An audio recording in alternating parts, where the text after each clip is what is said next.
The Confederate Army had reached its peak. Never again would it be this strong.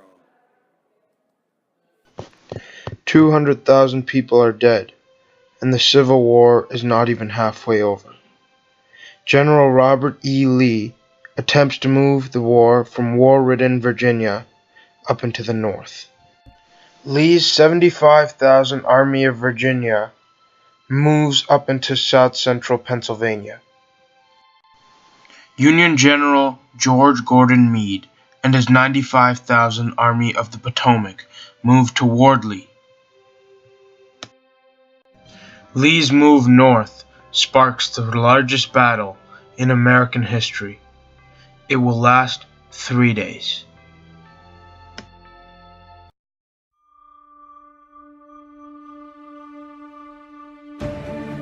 Union General John Buford's cavalrymen shoot at Confederate officer Henry Heath's division before falling back as Heath advances. Buford holds back until Gettysburg, when John Reynolds' First Corps arrives. Infantry versus infantry. Fighting starts to intensify on both sides of the Chambersburg Pike. As desperation time approaches, John Reynolds, leading his army, is shot in the back of the neck as the battle starts to escalate. Other divisions of the South start to engage in battle at Oak Hill. Although the Southern forces were twice the size, their tactics were poorly coordinated and lacked effective striking power, so they moved back to regroup. Once the reinforcements were called in, they were able to penetrate the defensive line at the right flank.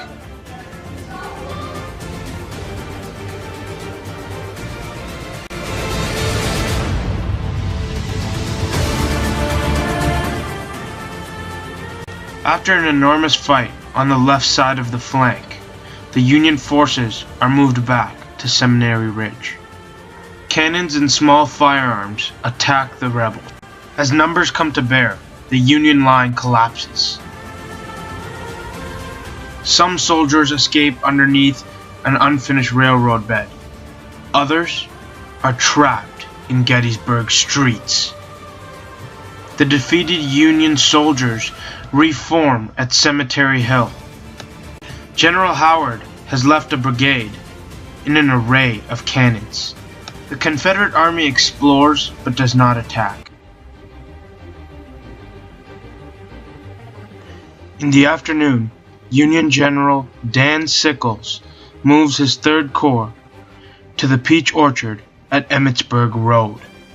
Sickles believed that he could better use his artillery, but this creates a lengthy bulge in the Union line. General Meade is forced to send his entire 5th Corps and parts of others, leaving gaps in his center and on his right. Although multiple assaults were planned on the dissembled Union line, they were able to secure the extreme left flank at the end of the day. The soldiers from the 5th Corps that vacated to reinforce Sickles left a half-mile gap near the Union center. The Union interior line comes to save the day as they protect the Union center. Confederates renew efforts to capture Little Round Top. They fight in what is known as the Valley of Death.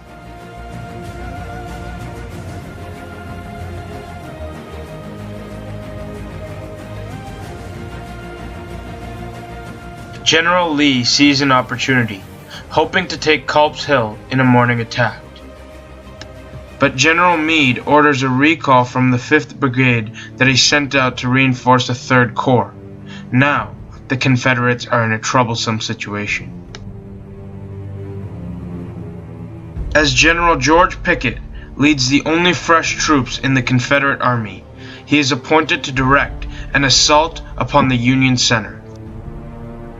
By 11 a.m., the Union numbers are weighed too heavily, and the Confederates are forced out their captured entrenchment. 12,000 men emerged from Seminary Ridge. They must cross 1 mile of open ground. Long-range weapons used by Union forces create gaps in the Confederacy line. General Lee's greatest moment of opportunity has become his greatest defeat. Desperately hoping to get by the Union rear, Confederate General Stuart's horsemen try to swing by the Union line. Charge and countercharge produce no result, and the final ending of the Battle of Gettysburg is a Union victory.